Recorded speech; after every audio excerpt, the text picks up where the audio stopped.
Hello, and thank you for tuning into our first ever virtual edition of the Planet in Focus Film Festival.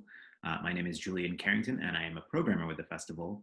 And I hope you very much enjoyed our presentation of We Don't Deserve Dogs. If there's a more cathartic film after all that we've experienced in 2020, I really can't think of what that might be.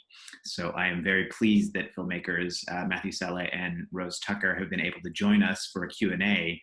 Matthew and Rose, thank you both so much for being here. Thank you so much for having us. I hope everyone really enjoyed the film. So to begin with the questions, I think it's fair to say that there's a lot that's unsettling about the internet, especially these days.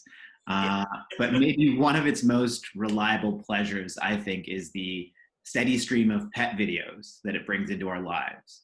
And here, both of you have delivered, nearly 90 minutes that captivate dog lovers with a title that kind of nods to those viral clips. Yes. So how and when did you decide you would take it upon yourselves to elevate the form and give it the feature documentary treatment? Sure. Yeah, well, I mean, we've sort of been those classic people watchers, and as a result, dog watchers as well. We actually don't have a pet dog of our own because we live in a tiny New York apartment, and we travel so much that it would be kind of mean. But we're the kind of people that will look out the window and call the other one over when a ridiculous dog comes, walking down the street, sort of thing. And it's just through those observations, and like you said, sort of, the internet has become this well of dog videos and pet videos are almost like this constant medicine we have to keep taking throughout the day to sort of keep us sane. And then, that just sort of led into discussions about well, what is so special about these human dog interactions? What makes it different, just a little bit different to everything else? And that sort of then started us looking at it in a global context. And we've been lucky to have traveled a lot over the years with various film projects. And something we noticed everywhere we went, there'd always be a dog present. No matter where you were in the world, the dog was always there. And so I think it's those sort of everyday subjects that you might not really think about deeply that we like to tell stories about. So dogs for us was a pretty logical subject matter for us. Yeah, and I think it's the kind of subject matter as well that by, dogs is just something that's so common to living in America, where we live now, or Australia, where we're from. And it's that thing where you go, well, how do other people, what does it say about their relationship with animals, looking culturally across the world? And, we sort of think it's something that, we can celebrate people's similarities in the love they have for these animals, but also, look at differences as well. So yeah, it just became a great way to look at things. I can imagine researching this film in particular must have been delightful. How did you guys discover each of these stories? Well, like you said, the internet is a great place to start, and we did get a lot of inspiration from stories we read online. But that's obviously just the starting point. So we wanted the film to be as sort of geographically broad as possible. So we basically would get out the map, look at it and go, okay, well, what's happening with dogs in, Romania? Do a bit of research, land on what you think might be a story. But then the most important step is actually talk to people who live in those places and get a real feel for what actually happens. So a good example is the first story of the film, Chino in Santiago. We had read about the street dogs in Chile and how some of them are quite well cared for by the community, and we wanted to know a bit more about that and reached out to a guide down there who does street tours. So we figured she'll know about the dogs on the streets if she's a street, she does tours. And she wrote back, she's like, absolutely, this is a huge part of our culture. We love our dogs, we look after them. They may not have a fixed address, but they are well loved and cared for. And we just took it from there. So we read a few articles, and often you can be misled in things. We would find a lot of articles written by people that it's like Western tourists that have travelled to a place and go, oh, there's all these street dogs, and I'm like, well, are they? We wanted to go beneath the surface of it and go, well, are they, or are they cared? Are looks not what they seem? And so there's like Rosie said, there's always this process of really engaging people in the areas we're filming in, and sometimes it was film students, sometimes it was journalists, sometimes it was people involved with an organisation. There's always a different way into a story in a community. And then, so what was the actual process like of filming this film? Did it how long did you guys spend? And obviously you visited such a wide array of locales and cultures. What was that process like? So it was about 13 months of shooting on and off, so not the whole time. So we would go away, film for maybe 6 weeks, come back, look at what we've got, figure out what kind of stories we need next, move on, shoot the next bit. We shoot everything with just the two of us. So Matt shoots, I record the sound, and we're a couple. So it literally just means one hotel room and flights, and we're on our way. We're pretty low footprint, but that was, I think, an important part of it in two ways. Because one, it means that there's a certain intimacy when we film with, we're going into people's worlds and people's lives. They're letting us in, and a lot of the people, nearly everyone we film with, has never been in a film before. They're not media personalities or anything, just everyday people and the story of them and their dog. And so just being the two of us with our little backpack of equipment is a really nice way to become a part of a culture and a community. But then also, because it is just the two of us, we didn't sort of have to organize everything in advance. We didn't have to go get, we sort of very independently funded. So we didn't have to have a boss back in New York that we had to explain what was going on. You find a cool story. I remember when we were filming with the shepherds in Romania, and that had been meticulously organized. So we would go, 2 days of traveling up the mountain to get to them. And then they were going to move all of their sheep across the mountain. And then they said, oh, no, the weather's not right. We're going to wait a week. And we were like, all right, well, the place is $20 a night. Yeah, a week in the Romanian mountains, fine. But on a bigger production, that could have been a huge. And it would have been, well, now you're doing it today, and it would have been very imposing, and we would have, been sort of, yeah. So it just gives us this natural way, I think, to tell people's stories. That sounds amazing. In researching the film, I'm wondering, did you guys also look into some of the sort of anthropological history of the relationship between humans and dogs? I know that the film is not presented in that sort of style, but I'm wondering in preparing for it, did you look into why, with the possible exception of cats, humans seem to have such a unique relationship with dogs? It almost seems as though in many cultures, dogs are almost in a class apart from every other non-human animal. Yeah, it's funny you mentioned cats as well. We didn't do a huge amount of scientific background research to this, but we did attend one lecture, really good lecture, very specifically on the development of the connection between humans and dogs and humans and cats, and how the two are quite different. Yeah, I think for us, something we always want to do with our documentary films is make it a very current history, and sort of like there are some people that do such brilliant anthropological documentaries that we sort of leave the experts to their sort of thing. But like Rosie said, yeah, there was a lot of reading and a lot of you'd especially, and also working with the different breeds of dogs in different countries, and you'd realize that I didn't know that this dog came from this continent and was a developed breed and over here. So part of those sort of anthropological roots became a very important part of it as well, I think. Yeah. Can you talk a little bit about your decision to include the sequence in Vietnam where we see dogs being consumed as food? Absolutely. Sure. One of the first questions people would ask us when we said, we're making a film about dogs was, are you going to film in Asia? Are you going to film dogs being eaten? And originally we weren't sure. Because it's confronting, and it's difficult, and it sort of maybe takes, it's a little asterisk in this story that we're telling of, everyone has this approach, but not everyone, and yeah, if we're talking about capturing the broad spectrum of the human-dog relationship, that seems like a really obvious thing to include. And we didn't want to be judgmental, and we didn't want to go in with an agenda. We just want, we're always driven by people and the way they live their lives, and what that means in the greater context of things. So at first we were like, well, how do we do this without it becoming something that we didn't want it to be in the film? And it was actually just talking to a film researcher in Vietnam, where she actually brought it up, and we're like, well, go find out, go talk to people, go see what you find. And then she came back with these people willing to be in the film, and it just sort of progressed very naturally. And I think it's an important part to sort of bring the whole relationship into focus. It's obviously not easy watching, especially, for us with a Western background sort of thing. But it was interesting as well because, I'm have Asian heritage myself, and so and it used to be a schoolyard joke that people would have, like, this cliche, this stereotype. And what I realized as we looked into it was that no one actually knows what it's about in culturally. Like, people sort of hear these stories, and it can be used as an insult, or it can be used to sort of distinguish a culture as being so different to our own. But we just wanted to hear, what is it for the person that this is an everyday occurrence? And I think that non-judgmental way of looking at it, I hope has value.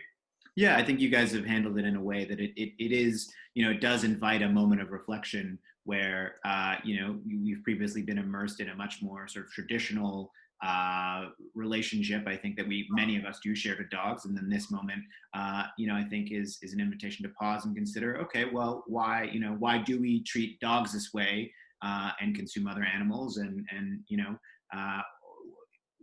in this culture, that is not the case, and perhaps that's actually a more consistent way of viewing animals in some sense. So I think it's effective in the way that you guys have used it. And I do think that audiences, in a sense, I think, like I said, haven't really seen any. It's been such a taboo subject, and visually such a taboo. We had one quite prominent film festival that wouldn't even look at the film because they heard it had that scene.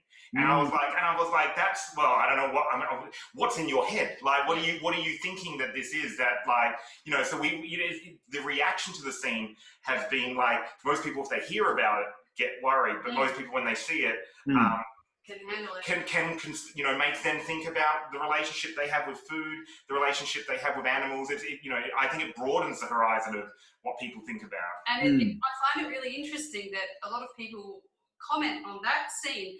But at the start of the film, we have former child soldiers in Uganda talking about horrific things. Yeah, what humans can do to one another. And yet it's the idea of killing and eating a dog seems to really get people going more than the thought of humans killing other humans. And I think interesting. And I think it's interesting. You said that, like even the title of the film was a play on that meme that goes around, that sort of internet thing. But we really did try to pose a little question much deeper with it, which is like, well, do we deserve dogs in the way that, and that was our way of looking at and including the story of the child soldiers in Uganda, was like, well, like the saying that I keep coming back to is this old saying of, like, be the person that your dog thinks you are.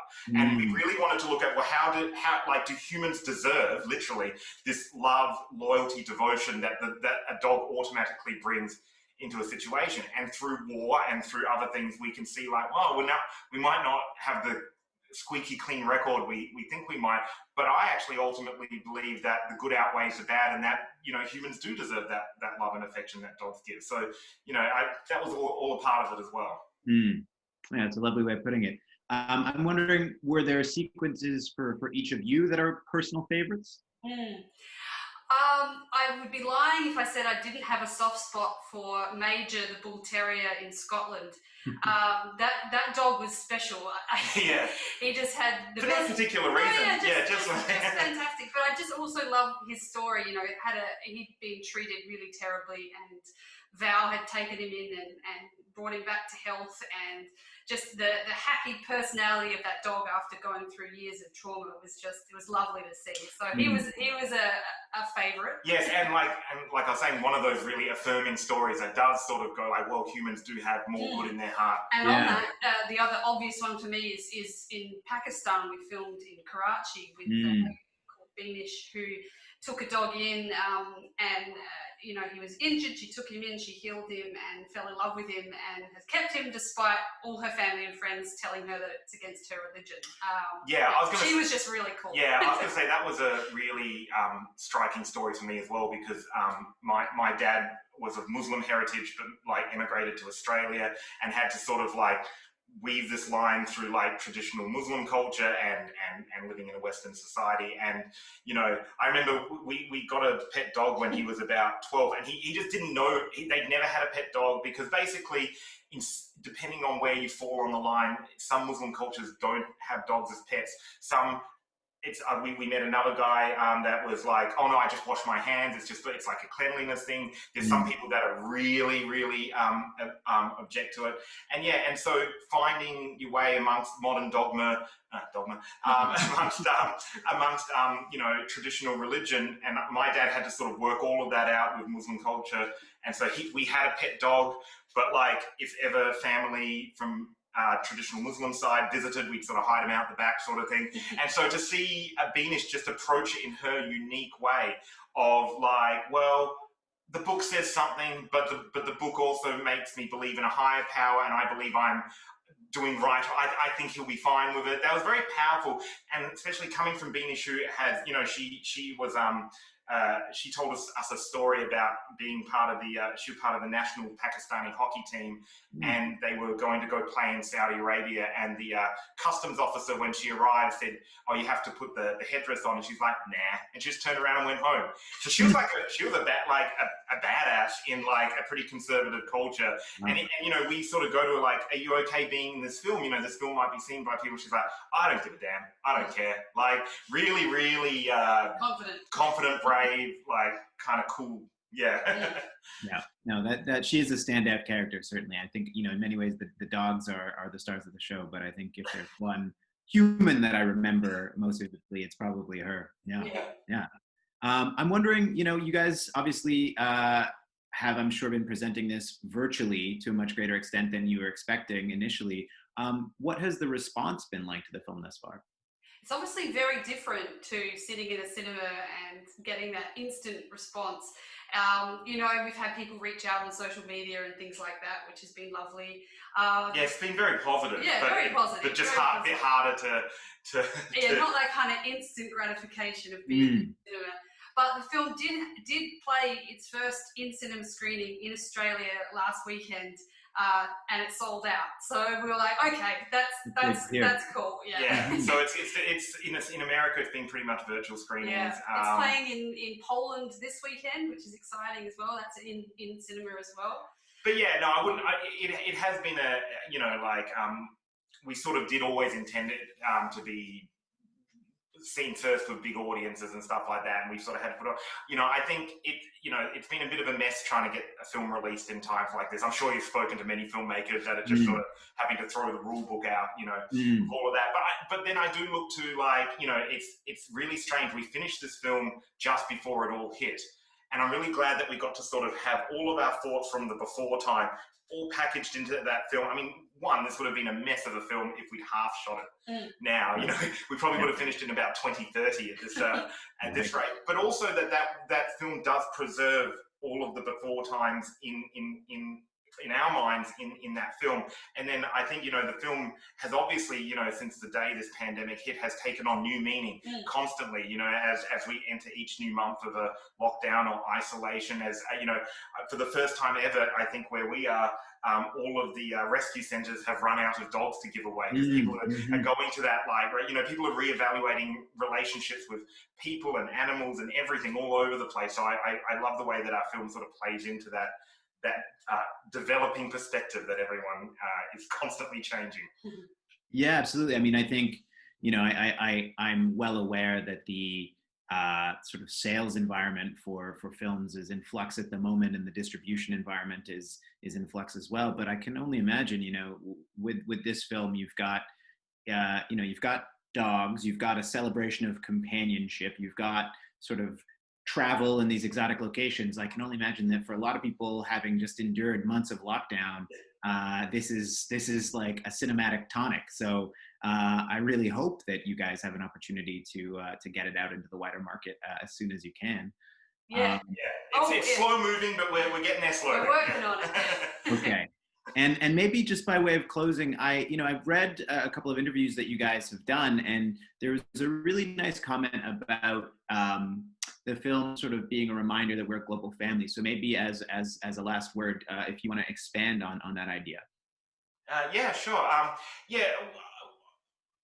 We kind of have come through doing films like this to a belief that like people are better when you can reach out across to people in other cultures and other places and know more about it and learn more about it and participate together. That's all been turned off. Like, that tap has been turned off for a reason that, you know, and it's funny, we go into month 6 of this, month 7 of this, and we almost forget. Like, I really worry that people are going to fear talking to one another, contact with one another, and all of these sort of things. So for us, we see our films as this way of like experiencing and being a part of other people's cultures, being so much richer than if you turn off those taps. And there's a lot of powers that are trying to come together.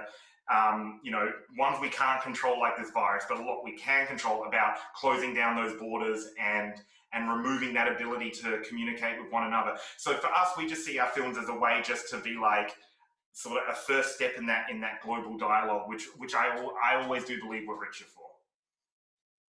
I think that's a great note on which to end things. So with that, thank you so much, Matthew and Rose, for your time today and for the film.